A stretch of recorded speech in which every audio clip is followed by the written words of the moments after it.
السلام علیکم ورحمۃ اللہ وبرکاتہ۔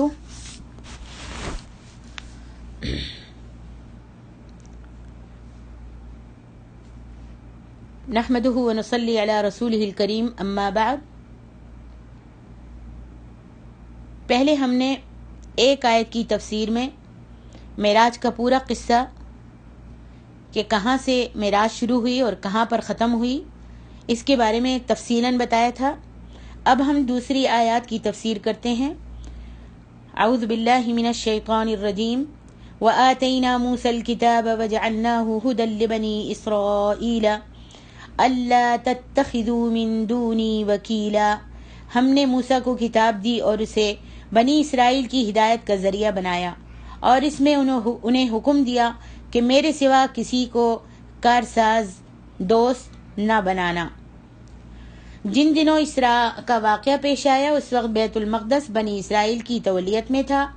اسلام کا عرب کی بستی بستی تک چرچا ہو چکا تھا۔ مدینے کے اوس و خزرج کے بعض افراد اسلام لا چکے تھے۔ یہود اسلام کی دعوت پر پوری طرح آگاہ تھے۔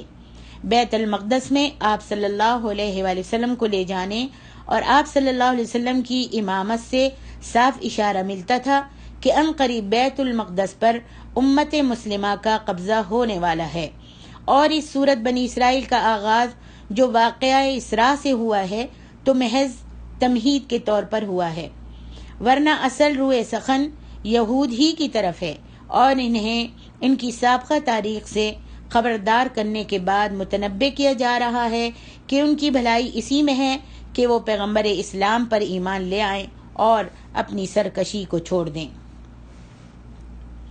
ذریۃ من حملنا مع نوح انہ کان عبدا شکورا۔ اس آیت سے معلوم ہوتا ہے کہ موجودہ انسانی نسل صرف حضرت نوح علیہ السلام کے 3 بیٹوں حام، سام اور یافس ہی کی اولاد نہیں ہے جیسا کہ مورخین کا بیان ہے، بلکہ ان تمام لوگوں کی اولاد ہے جو سیدنا نوح علیہ السلام کے ساتھ کشتی میں سوار تھے۔ وَقَضَيْنَا إِلَى بَنِي إِسْرَائِيلَ فِي الْكِتَابِ لَتُفْسِدُنَّ فِي الْأَرْضِ مَرَّتَيْنِ وَلَتَعْلُنَّ عُلُوًّا كَبِيرًا۔ تفسیر آیت نمبر 3 سے 5 تک۔ حضرت موسیٰ علیہ السلام کے ساتھ مصر سے آنے والے بنی اسرائیل جب فلسطین میں داخل ہو گئے تو انہیں حکم یہ تھا کہ فلسطین کا سارا علاقہ فتح کر لیں اور وہاں کے رہنے والے لوگوں کی اخلاقی اور اعتقادی خرابیوں میں مبتلا ہونے سے اجتناب کریں، مگر ایک تو انہوں نے سارے علاقے کو فتح نہ کیا اور جو وہ کر چکے تھے اس پر ہی قناعت کر لی، دوسرے وہ قبائلی عصبیت میں مبتلا ہو گئے اور مفتوحہ علاقے کو 12 حصوں میں تقسیم کر کے ہر قبیلے نے الگ الگ حکومت قائم کر لی۔ ان باتوں کا نتیجہ یہ ہوا کہ ان کی حکومت کو کبھی استحکام نصیب نہ ہو سکا۔ نیز سابقہ اقوام کی اخلاقی اور اعتقادی بیماریاں یعنی شرک، بے حیائی اور بدکاری وغیرہ ان میں بھی پھیلنے لگی، اور وہ اللہ تعالیٰ کی ہدایات کو یکسر بھول گئے۔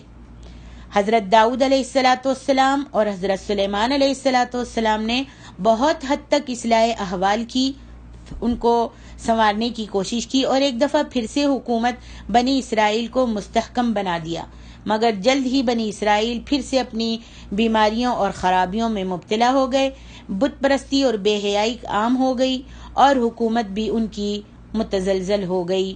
یہ صورتحال دیکھ کر بابل کے بادشاہ بخت نصر نے دولتی یہودیہ کو مسخر کیا اور بادشاہ کو قید کر لیا۔ اس دوران حضرت سیدنا یرمیاہ ان کی طرف مبعوث ہوئے۔ ان کے سمجھانے کے باوجود وہ اپنے اعمال درست کرنے کے بجائے بابل کے خلاف سازش اور بغاوت کر کے اپنی قسمت بدلنے کی کوشش کرنے لگے۔ آخر بخت نصر نے ایک زوردار حملہ کر کے سلطنت یہودیہ کے تمام چھوٹے بڑے شہروں کی اینٹ سے اینٹ بجا دی اور خوب کشت و خون کا بازار گرم کیا۔ بہت سے قیدیوں کو اپنے ساتھ لے گیا، اور جو لوگ بچ گئے وہ ہمسایہ قوموں کے ہاتھ بری طرح ذلیل ہو کر رہے۔ یہ تھا وہ پہلا فساد جس سے بنی اسرائیل کو متنبہ کیا گیا تھا۔ جو قیدی وہ اپنے ساتھ لے گیا تھا انہی میں سے ایک عزیر علیہ السلام بھی تھے۔ ان قیدیوں کو 7 سال بعد بخت نصر نے چھوڑ دیا۔ جب آپ وطن واپس آ رہے تھے تو ایک اجڑی ہوئی اور برباد شدہ بستی دیکھی جس کا ذکر آپ نے سورۃ البقرہ میں پڑھا ہے۔ دیکھی تو کہنے لگے پروردگار تو اس بستی کو کیسے دوبارہ زندہ کرے گا یا آباد کرے گا؟ یہ بستی بھی دراصل بخت نظر کے حملے میں ہی تباہ ہوئی تھی۔ تو اللہ تعالیٰ نے کیا کیا؟ اللہ تعالیٰ نے اسی مقام پر سیدنا حضرت عزیر علیہ السلام کو موت دے دی، اور یہ واقعہ آپ نے پڑھا ہے سورۃ البقرہ میں۔ رہی یہ بات کہ وہ کون سی کتاب تھی جس میں بنی اسرائیل کے 2 بار سرکشی کرنے اور سزا پانے کی انہیں اطلاع دی گئی تھی، بعض مفسرین نے اس سے مراد تورات ہی لی ہے، مگر اس وقت تورات کے نام سے جو کتاب اہل کتاب کے پاس موجود ہے اور جسے وہ عہد نامہ عتیق کہتے ہیں، ایسی صراحت کے ساتھ یہ مضمون مذکور نہیں جیسی صراحت سے قرآن میں مذکور ہے۔ البتہ اس کے بعض فقروں سے ایسے اشارے ضرور مل جاتے ہیں جس سے معلوم ہوتا ہے کہ اصلی تورات میں یہی مضمون ضرور موجود ہوگا۔ بعض مفسرین کہتے ہیں کہ یہاں کتاب سے مراد لوح محفوظ ہے جو جملہ کائنات کی قضا و قدر کی کتاب ہے، اور یہ دونوں توجیحات ہی قرین قیاس ہیں۔ آیت نمبر 6 سے 8 تک اللہ تعالیٰ اس میں فرماتے ہیں، ان احسنتم احسنتم لانفسکم وان اسأتم فلها فاذا جاء وعد الآخرة ليسوءوا وجوهكم وليدخلوا المسجد كما دخلوه اول مرة وليتبروا ما علوا تدبيرا ثم رددنا لكم الكرة عليهم وامددناكم باموال وبنين وجعلناكم اکثر نفیرا۔ جب تم نے اچھے کام کیے تھے تو ہم نے تمہیں غلبہ بھی دیا اور مال بھی دیا، اولاد بھی دی، برکتیں بھی عطا فرمائی۔ جب تم بگڑ گئے اور سرکشی کی راہ اختیار کر لی تو ہم نے تمہیں اس کی سزا بھی دے دی، اور یہی ہمارا دستور ہے۔ اس تباہی کے بعد سیدنا عزیر علیہ السلام نے دین موسوی کی تجدید کا بہت بڑا کام سر انجام دیا، اور آپ نے قوانین شریعت کو نافذ کر کے ان اعتقادی اور اخلاقی برائیوں کو دور کرنا شروع کر دیا۔ جب بنی اسرائیل کے اندر غیر قوموں کے اثر سے گھس آئی تھیں، اور بنی اسرائیل سے اثر نو اللہ کی بندگی اور اس کے احکام کی پابندی کا پختہ عہد لیا۔ تورات کو اثر نو اپنی ذہنی یادداشت کے مطابق مرتب کر کے شائع کیا، اور یہودیوں کی دینی تعلیم کا بھی انتظام کر دیا۔ اس طرح 150 سال بعد بیت المقدس پھر سے آباد اور یہودی مذہب و تہذیب کا پھر سے مرکز بن گیا۔ لیکن بعد میں پھر وہی پہلی قسم کی خرابیاں بنی اسرائیل میں اثر نو پیدا ہو گئیں۔ کون سی برائیاں؟ وہی برائیاں شرک، بے حیائی، بدکاری ان میں عام ہو گئی، اور جب سلطنت پھر سے کئی ٹکڑوں میں بٹ گئی تو ان کے علاقے پر رومیوں کا قبضہ ہو گیا، مگر یہود نے اصلاح احوال کے بجائے پھر بغاوت کا راستہ اختیار کر لیا۔ 2 بار کی انتہائی سرکشی، عسى ربكم ان يرحمكم وان عدتم عدنا وجعلنا جہنم للكافرین حصیرا۔ 2 بار کی انتہائی سرکشی اور اس کی سزا کا ذکر کرنے کے بعد دور نبوی کے یہود کو تنبیہ کی جا رہی ہے کہ اگر تم نے اس نبی محمد صلی اللہ علیہ وسلم سے وہی سرکشی اور بغاوت جاری رکھی جو تم پہلے انبیاؤں کے ساتھ کرتے رہے تو پھر تمہیں ایسی ہی سزا ملے گی جیسے ان کو پہلے مل چکی ہے۔ لیکن اس تنبیہ کا بھی ان پر کچھ اثر نہ ہوا، اور یہود مدینہ نبی آخر الزماں صلی اللہ علیہ وسلم پر ایمان لانے کے بجائے آپ صلی اللہ علیہ وسلم سے بد عہدیاں، وعدہ خلافیاں، شرارتیں اور فتنہ انگیزیاں ہی کرتے رہے، جس کے نتیجے میں انہیں یہ سزا ملی کہ کچھ قتل کر دیے گئے، کچھ غلام بنا لیے گئے اور کچھ جلا وطن کیے گئے، حتیٰ کہ دور فاروقی میں سب یہود وہاں سے نکال کر خطہ عرب کو ان سے خالی کرا لیا گیا۔ آیت نمبر 9، ان هذا القرآن يهدي للتي هي اقوم ويبشر المؤمنين الذين يعملون الصالحات ان لهم اجرا كبيرا وَأَنَّ الَّذِينَ لَا يُؤْمِنُونَ بِالْآخِرَةِ أَعْتَدْنَا لَهُمْ عَذَابًا أَلِيمًا۔ اس سے پہلے تورات کا ذکر ہو رہا تھا، جس پر عمل پیرا نہ ہونے کی وجہ سے بنی اسرائیل پر متعدد بار دینی اور دنیاوی مصائب نازل ہوئے، حتیٰ کہ انہیں پہلے سے ہی متنبع کر دیا گیا تھا کہ اگر تم اس پر عمل نہیں کرو گے تو تمہارا ایسا انجام ہوگا۔ اس کے بعد قرآن مجید کے متعلق دو باتیں ارشاد فرمائیں۔ ایک یہ کہ تمام دینی اور دنیاوی معاملات میں جو کچھ بھی اچھے سے اچھے دستور اور منزل مقصود کا جو راستہ سب سے سیدھا ہے، اسی کی طرف یہ قرآن رہنمائی کرتا ہے۔ قرآن نے انسان کی ہدایت پھر اس کی سعادت اور شقاوت سے متعلق کوئی بات نہیں چھوڑی، اور دوسری یہ کہ اچھے اور برے کاموں کے انجام سے بھی پوری تفصیل سے قرآن آگاہ کرتا ہے، جس کا ظہور عالم آخرت میں ہوگا، جبکہ تورات میں آخرت سے متعلق بہت کم تفصیلات دی گئی ہیں۔ قرآن میں کیا کچھ خوبیاں اور کمالات ہیں، اس حدیث سے ظاہر ہوتی ہیں۔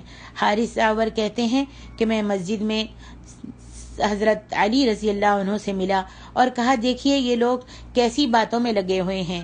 حضرت علی نے کہا کہ میں نے رسول اللہ صلی اللہ علیہ وسلم سے سنا ہے، آپ صلی اللہ علیہ وآلہ وسلم نے فرمایا، سن لو، عن قریب ایک فتنہ بپا ہوگا۔ میں نے پوچھا، یا رسول اللہ صلی اللہ علیہ وسلم، اس فتنے سے بچاؤ کی کیا ضرورت ہے؟ آپ صلی اللہ علیہ وآلہ وسلم نے فرمایا، اس سے بچاؤ کی صورت اللہ کی کتاب ہے، جس میں تم سے پہلے لوگوں کے بھی حالات ہیں اور بعد والے لوگوں کے بھی حالات ہیں، اور تمہارے باہمی معاملات کے متعلق حکم بھی ہے۔ وہ دو ٹوک بات کرتا ہے، ہنسی مذاق کی بات نہیں کہتا۔ جس نے اسے حقیر سمجھ کر چھوڑ دیا، اللہ اس کے ٹکڑے ٹکڑے کر ڈالے گا، اور جس نے قرآن کے علاوہ دوسری چیزوں سے راہ ڈھونڈی، اللہ اسے گمراہ کر دے گا۔ وہ اللہ کی مضبوط رسی ہے اور حکمتوں سے لبریز نصیحت ہے، وہی صراط مستقیم ہے، جس سے خواہشات جو ہیں ٹوٹ جاتی ہیں، جس سے خواہشات کجرو نہیں ہوتی اور لوگوں کی زبانیں اسے مشکوک نہیں بناتی۔ اس سے عالم لوگ جو ہیں وہ سیر نہیں ہوتے، یعنی بھرتا نہیں ان کا دل، اسے بار بار پڑھنے کو جی چاہتا ہے اور اس کو پڑھ کے جی نہیں اکتاتا، نہ وہ پرانا معلوم ہوتا ہے، اس کے عجائبات ختم نہیں ہوتے ہیں، اس سے دل نہیں اکتاتا ہے۔ قرآن ایسی کتاب ہے کہ جب اسے جنہوں نے سنا تو فوراً بول اٹھے کہ ہم نے عجیب قرآن سنا ہے، سو ہم اس پر ایمان لاتے ہیں۔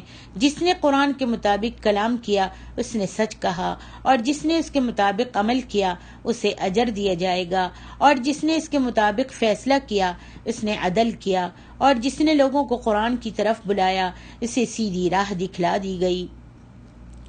آور یہ باتیں خوب یاد رکھ لو۔ اللہ اکبر۔ ترمذی ابواب بعد فضائل القرآن،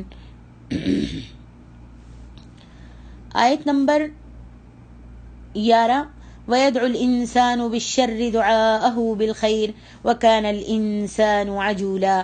اس آیت میں انسان کی اس فطرت کو بیان کیا گیا ہے کہ جب اسے کوئی تکلیف پیش آتی ہے یا کوئی مشکل آتی ہے تو وہ فوراً کیا کرتا ہے؟ بد دعا دینا شروع کر دیتا ہے، خواہ وہ بد دعا اس کے دشمنوں کے حق میں ہو یا اس کے اپنے حق میں ہو یا اپنی اولاد وغیرہ کے حق میں ہو۔ جیسے ہم آج ایک دم تیش میں آ کر، غصے میں آ کر اپنے آپ کو ہی بد دعا دینے لگتے ہیں، یا اپنی اولاد کو بد دعا دینے لگتے ہیں، یا اپنے مال کے بارے میں کہ اللہ ہلاک کر دے، اللہ اس کو برباد کر دے، اللہ اس میں شکست دے دے، اللہ اس میں برکت نہ دے، ایسی دعائیں کرنے لگتے ہیں۔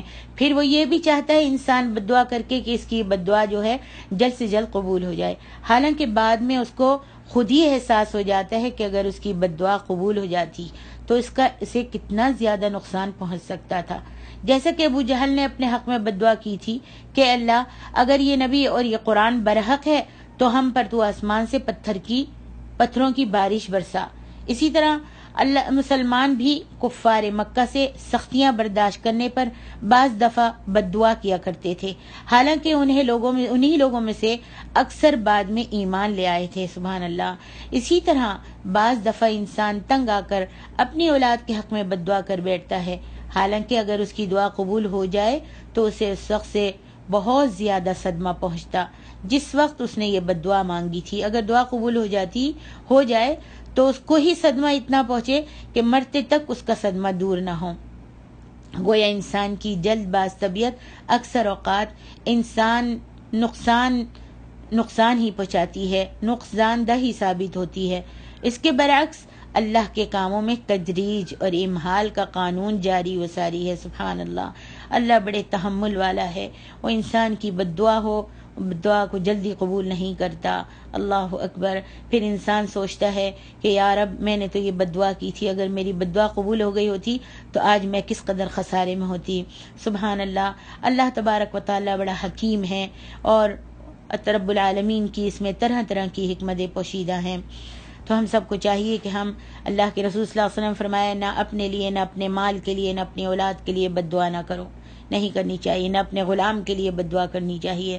تو ہم اللہ تعالیٰ سے دعا کرتے ہیں کہ اللہ ہم سب کی زبانوں کو ہمارے قابو میں کر دے۔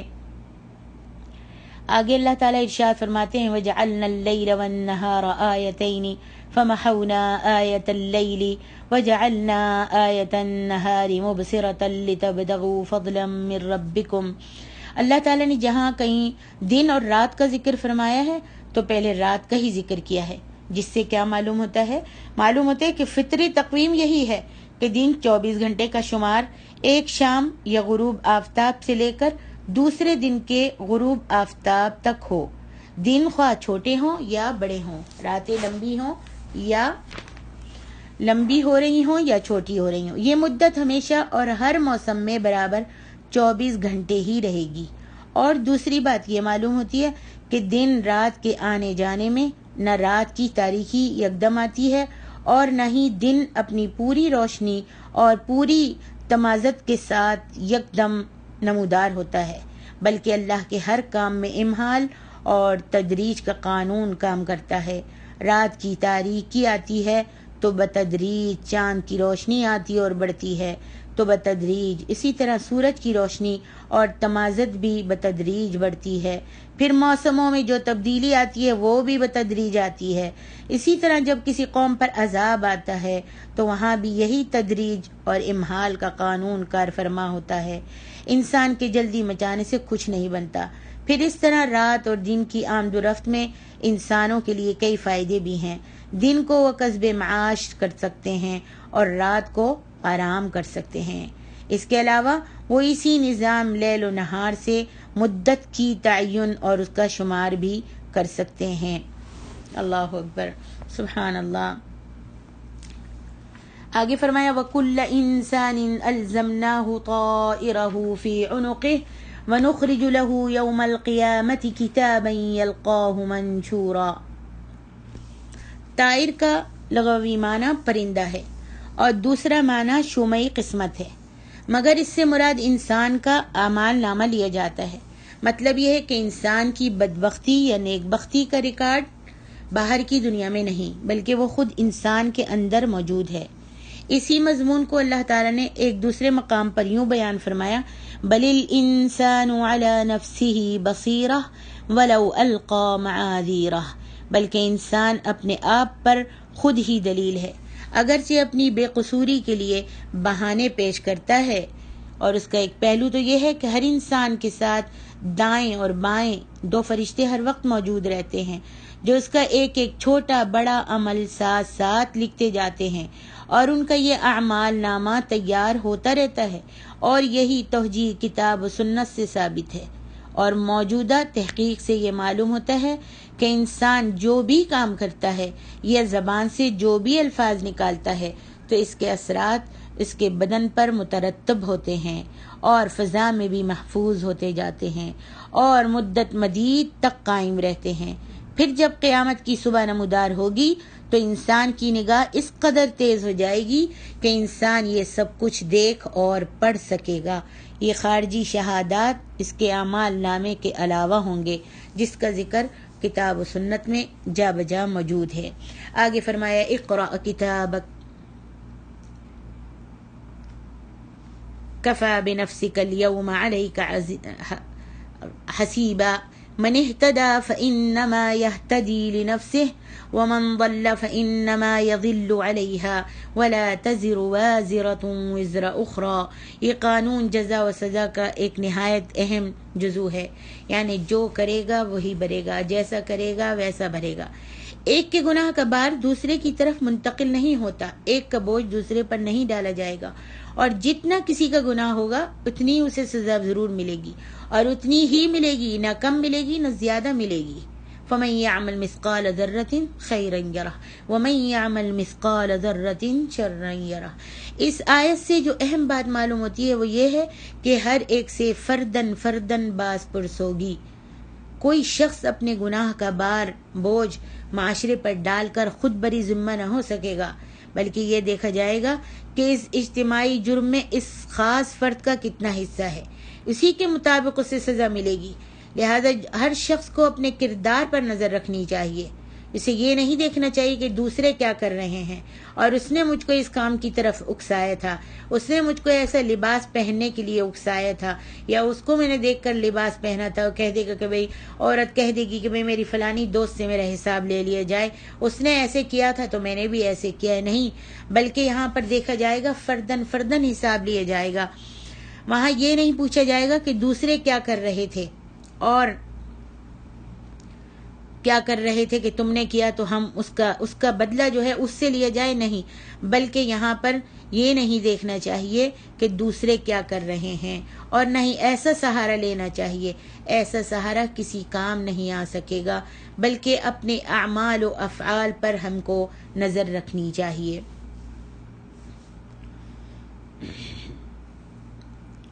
آگے اللہ تعالیٰ فرماتے ہیں وَإِذَا أَرَدْنَا أَن نُهْلِكَ قَرْيَةً أَمَرْنَا مُتْرَفِيهَا فَفَسَقُوا فِيهَا فَحَقَّ عَلَيْهَا الْقَوْلُ فَدَمَّرْنَاهَا تَدْمِيرًا۔ اس آیت میں امرنا فیہا سے مراد امر تکوینی ہے، یعنی جس بستی کے لیے ہلاکت مقدور ہو چکی ہو، اس میں ہوتا یہ ہے کہ خوشحال لوگ عیاشیوں اور ظلم و زیادتی میں مبتلا ہو جاتے ہیں۔ اکثر ہم بھی دیکھتے ہیں جو خوشحال لوگ ہیں، مالدار لوگ ہیں، وہی عیاشیوں اور ظلم و زیادتیوں میں مبتلا ہوتے ہیں، انہی میں بے حیائی، فحاشی، زنا، کمزوریوں کے حقوق غصب کرنا، اللہ تعالیٰ کی نافرمانی کرنا، نعمتوں کی ناقدری کرنا، دنیا میں غیر معمولی انہماک وغیرہ وغیرہ امراض پیدا ہو جاتے ہیں۔ اور یہ سب ایسے امراض ہیں جو عام طور پر امیروں اور خوشحال لوگوں کو لاحق ہوتے ہیں، پھر ان کے زیر سایہ لوگ بھی انہی کی چال چلنے لگتے ہیں، اور آہستہ آہستہ انہی کا سا رنگ ڈھنگ اختیار کرنے لگتے ہیں۔ اس طرح سارا معاشرہ فسق و فجور کی لپیٹ میں آ جاتا ہے اور عذاب الہی کا مستحق بن جاتا ہے۔ بالآخر ان کی شامت آ جاتی ہے اور اللہ ان کو پکڑ لیتا ہے۔ آگے اللہ تعالیٰ فرماتے ہیں وَكَمْ أَهْلَكْنَا مِنَ الْقُرُونِ مِن بَعْدِ نُوحٍ وَكَفَى بِرَبِّكَ بِذُنُوبِ عِبَادِهِ خَبِيرًا بَصِيرًا۔ اس آیت سے معلوم ہوتا ہے کہ سیدنا آدم علیہ السلام سے لے کر حضرت نوح علیہ السلام تک سب لوگ توحید پرستی پر قائم اور شرک سے ناآشنا تھے۔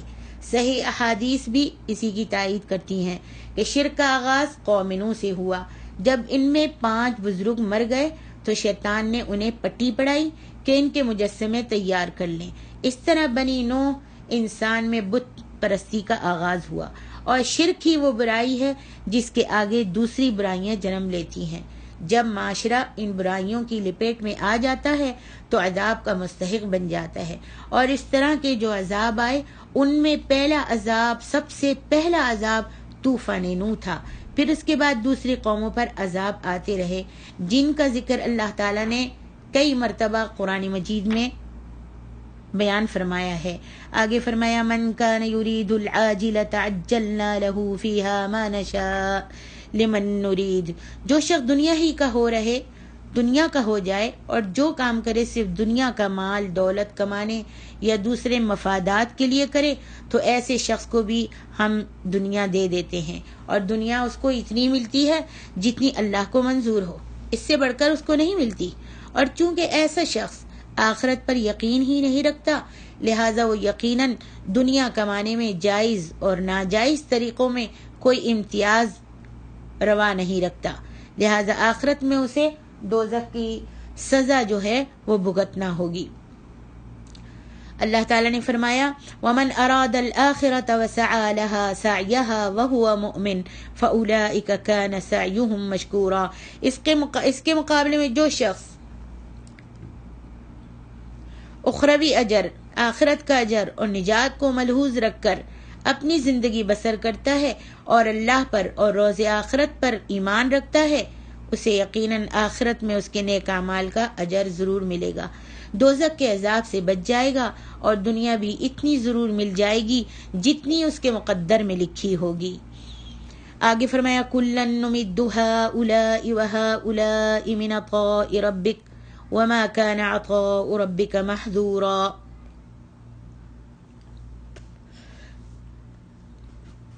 یہ فضیلت مال و دولت کے لحاظ سے بھی ہو سکتی ہے اور سیرت و کردار کے لحاظ سے بھی۔ مال و دولت کے لحاظ سے جو فضیلت ملتی ہے اس کی قدر و قیمت اگر کچھ ہو سکتی ہے تو دنیا کے طلبگاروں کی نظروں میں ہی ہو سکتی ہے، بلکہ بس اوقات ان کی نظروں میں بھی نہیں ہوتی، لیکن سیرت و کردار کے لحاظ سے جو فضیلت ملتی ہے وہی سچی اور لازوال فضیلت اور عزت ہوتی ہے، اور یہ فضیلت صرف ان لوگوں کو نصیب ہوتی ہے جو آخرت کے طلبگار ہوں۔ فرمایا انظر کیف فضلنا بعضهم على بعض وللآخرة اکبر درجات واکبر تفضیلا۔ اللہ سے ڈرنے والے ہوں گے، ان کے فرمانبردار ہوں گے۔ یہ فضیلت صرف ان لوگوں کو نصیب ہوتی ہے جو آخرت کے طلبگار ہوں، اللہ سے ڈرنے والے ہوں، اس کے فرمانبردار ہوں، کسی کو دھوکہ فریب نہ دیتے ہوں، ہر ایک کے حقوق کا خیال رکھتے ہوں۔ ایسے لوگوں کی فضیلت، یہ قدر و قیمت آخرت کے طلبگاروں میں ہی نہیں دنیا کے طلبگاروں کی نگاہوں میں بھی ہوتی ہے۔ پھر آخرت میں جو ان آخرت کے طلبگاروں کو فضیلت اور درجات عطا ہوں گے وہ دنیا کے مقابلے میں اور زیادہ بہتر ہوں گے، اور صحیحین میں ہے کہ جنت کے ہر درجے میں اتنا فاصلہ ہے جتنا زمین اور آسمان کے نچلے درجے والے اوپر کے درجے والوں کو یوں دیکھیں گے، نچلے درجے والے اوپر کے درجے والوں کو یوں دیکھیں گے جیسے تم رات کو آسمان کے تاروں کو دیکھتے ہو۔ سبحان اللہ۔ جنت کے ہر درجے میں اتنا فاصلہ ہے جتنا زمین اور آسمان میں۔ فرمایا نچلے درجے والے، نیچے درجے والے اوپر کے درجے والوں کو ایسے دیکھیں گے جیسے تم رات کو آسمان کے تاروں کو دیکھتے ہو۔ اللہ اکبر، سبحان اللہ۔ اللہ تبارک و تعالی نے فرمایا لا تجعل مع اللہ الہا آخر فتقعد مذموما مخذولا۔ اس آیت میں شرک، مشرکوں اور ان کے معبودوں کے ایک نئے انداز میں مذمت کی گئی ہے، جو یہ ہے کہ دنیا میں جتنے معبودوں سے حاجت روائی یا مشکل کشائی کی دعا یا آرزو کی جاتی ہے وہ یا تو بے جان ہیں یا جاندار ہیں۔ بے جان تو بالکل بے دست و پا ہیں اور انسان کے خود تراشیدہ ہیں۔ اگر بت ہیں تو وہ کیا ہیں؟ بت ہیں، صنم ہیں، وہ کیا ہیں؟ بے دست و پا ہیں، اور انسانوں نے ان کو خود تراش کر بنایا ہے۔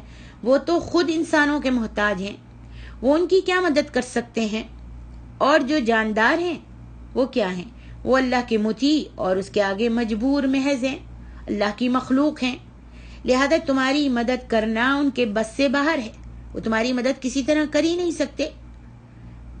اب جو شخص ان سے توقعات، بڑی بڑی توقعات وابستہ کرتا ہے، لیکن مصیبت کے وقت ان کے معبود ان کی کچھ بھی مدد نہیں کر سکتے، کرتے ہیں کبھی بھی نہیں کر سکتے، تو اللہ تعالیٰ فرماتا ہے کہ ان کی یاس و حسرت کا جو حال ہوگا وہ سب جانتے ہیں۔ انشاءاللہ توحید کے بارے میں آگے تفصیل سے اللہ تعالیٰ نے بیان فرمایا ہے، انشاءاللہ آئندہ قسم میں بیان کریں گے۔ اللہ تعالیٰ جو سنا اور سنایا ہے اس پر عمل کی توفیق عطا فرمائے، اور اگر کوئی غلطی ہو گئی ہے، کوئی ایسے الفاظ زبان سے نکل گئے ہیں تو اللہ اس کو معاف فرما دے۔ السلام علیکم ورحمۃ اللہ وبرکاتہ۔